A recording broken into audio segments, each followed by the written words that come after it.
ನಿನ್ನೆ Kudur police station ವ್ಯಾಪ್ತಿಯಲ್ಲಿ ಆದಿಶಕ್ತಿ ಚಾಮುಂಡೇಶ್ವರಿ ಸನ್ನಿಧಿಯ ಒಂದು ಡೋಂಗಿ ಸ್ವಾಮೀಜಿ ಮನೀಶ್ ಅಂತಕ್ಕಂಥನು ನಮ್ಮ ಶ್ರೀರಾಮ ಸೇನೆ ಕಾರ್ಯಕರ್ತನ ಮೇಲೆ ಶನಿವಾರ ಸಂಜೆ ಹಲ್ಲೆ ಮಾಡಿದ್ದಾರೆ.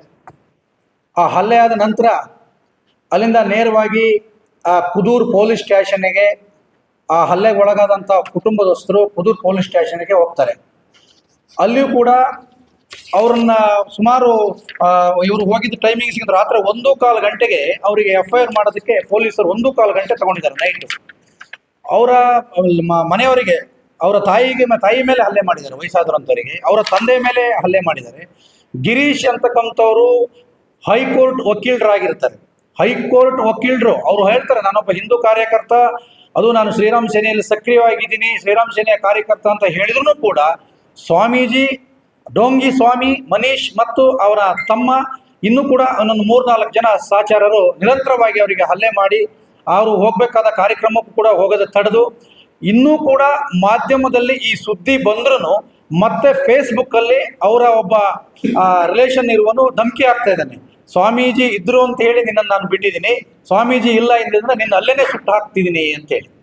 ಆದರೆ ಇವತ್ತಿನ ದೇಶದಲ್ಲಿ ನಡೀತಿರುವಂಥ ಘಟನೆಗಳನ್ನು ನೋಡಿದರೆ ಹಿಂದೂ ಸಮಾಜದ ಸ್ವಾಮೀಜಿಗಳು ಹಿಂದುತ್ವವನ್ನು ಪ್ರತಿಪಾಲಿಸ್ಕೊಂಡು ಹೋಗೋದು ಬಿಟ್ಟು ಹಿಂದೂ ಕಾರ್ಯಕರ್ತರ ಮೇಲೆ ದಬ್ಬಾಳಿಕೆ ಮಾಡೋದಕ್ಕೆ, ಅದು ಮೈಸೂರಿಂದ ಬಂದು ಕುದೂರಲ್ಲಿ ಬಂದು ಇಲ್ಲಿ ದಬ್ಬಾಳಿಕೆ ಮಾಡುವಂಥದ್ದು ಏನಿದೆ?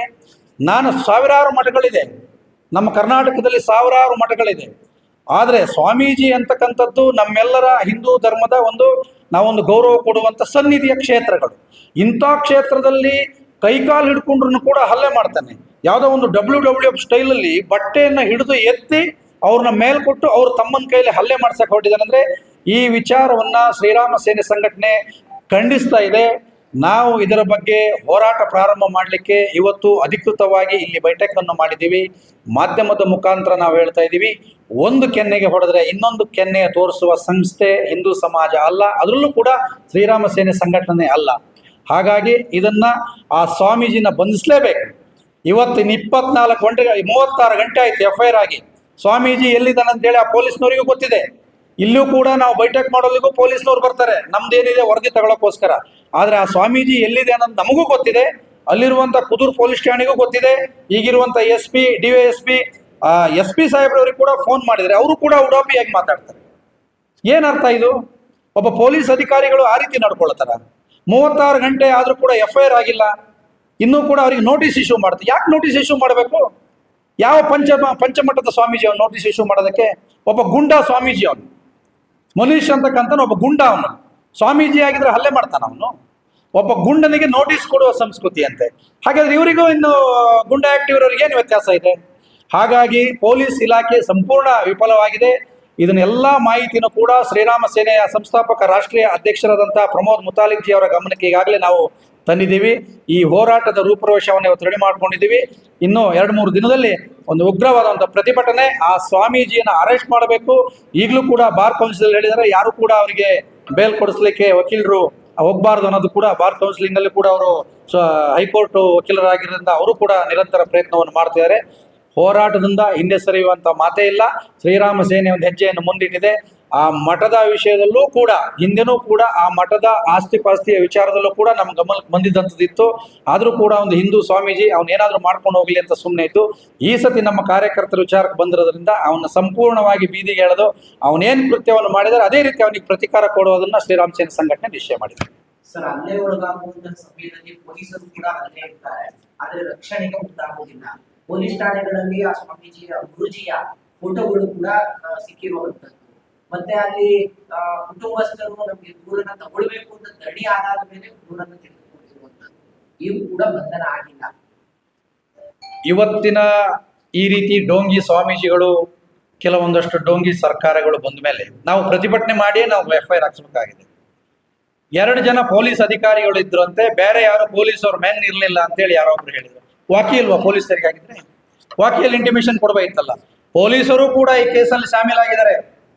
ಈಗ ಒಂದು ಘಟನೆ ಆಗ್ತದೆ ಅಂತ ಗೊತ್ತಿದೆ, ಮ್ಯಾನ್ ಪವರ್ ಇಲ್ಲ ಅಂತ ಗೊತ್ತಾದ್ಮೇಲೆ ಅವ್ರ ಹತ್ರ ವಾಕಿ ಇರುತ್ತೆ, ಇಂಟಿಮೇಷನ್ ಕೊಡಬೇಕು. ಇನ್ಯಾವುದೋ ಅಕ್ಕಪಕ್ಕದ ಪೊಲೀಸವ್ರನ್ನ ಕರ್ಸ್ಕೋಬೇಕು. ಈಗ 100 ಜನ ಕಾರ್ಯಕರ್ತರು ಸೇರ್ತಾರೆ ಅಂದ್ಮೇಲೆ 2 ಜನ ಪೊಲೀಸರು ಕಂಟ್ರೋಲ್ ಮಾಡೋಕ್ಕಾಗತ್ತಾ? ಇನ್ನೊಂದು, ಪೊಲೀಸ್ ಸ್ಟೇಷನ್ ಅಲ್ಲಿ ಅವನು ಫೋಟೋ ಇಡ್ಲಿಕ್ಕೆ ಅವನೇನು ಮಹಾತ್ಮ ಗಾಂಧೀಜಿನ? ಇಲ್ಲ ಸಂವಿಧಾನ ಶಿಲ್ಪಿ ಅಂಬೇಡ್ಕರ್ ಅವರ? ಇವತ್ತು ಎಷ್ಟೋ ಜಾಗದಲ್ಲಿ ನಮ್ಮ ಸಂವಿಧಾನ ಶಿಲ್ಪಿಯವರು ಫೋಟೋ ಇಲ್ಲ ಅಂತೇಳಿ ಹೋರಾಟ ಮಾಡುವಂತ ನಮ್ಮ ಸಮಾಜದಲ್ಲಿ ಇವನ್ಯಾರೋ ಡೋಂಗಿ ಗುಂಡ ಸ್ವಾಮೀಜಿ ಪೊಲೀಸ್ ಸ್ಟೇಷನ್ ಅಲ್ಲಿ ಫೋಟೋ ಇಟ್ಕೊಂಡಿದ್ದಾರೆ ಅಂದ್ರೆ ಪೊಲೀಸರು ಶಾಮೀಲಿದ್ದಾರೆ.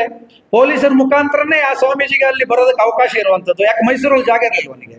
ಅಲ್ಲೇ ಇರ್ಬೇಕಲ್ಲ ಒಂದು ಮೈಸೂರಲ್ಲಿ. ಈ ಪೊಲೀಸರು ಮತ್ತು ಸ್ವಾಮೀಜಿ ಅವರಿಂದ ಇಲ್ಲಿ ಏನೋ ಒಂದು ಚಟುವಟಿಕೆ ನಡೀತಿರ್ಬೋದು, ಅನುಮಾನ ಕಾಣ್ತಾ ಇದೆ ನಮಗೆ. ಹಾಗಾಗಿ ಅವರ ಫೋಟೋವನ್ನು ಪೊಲೀಸ್ ಸ್ಟೇಷನ್ಗೆ ಇಟ್ಟಿರುವಂಥದ್ದು. ಎಂತೆಂಥ ಮಾತೃ ಇದ್ದಾರೆ. ಶಿವಕುಮಾರ ಸ್ವಾಮೀಜಿಗಿಂತ ದೊಡ್ಡವರಿದ್ದಾರ? ಎಂತೆಂಥ ಸ್ವಾಮೀಜಿಗಳಿಲ್ಲ? ಸಾವರ್ಕರ್ ಅವರು ಇಲ್ವಾ? ಎಂತೆಂಥ ಹೋರಾಟಗಾರರಿಲ್ವಾ?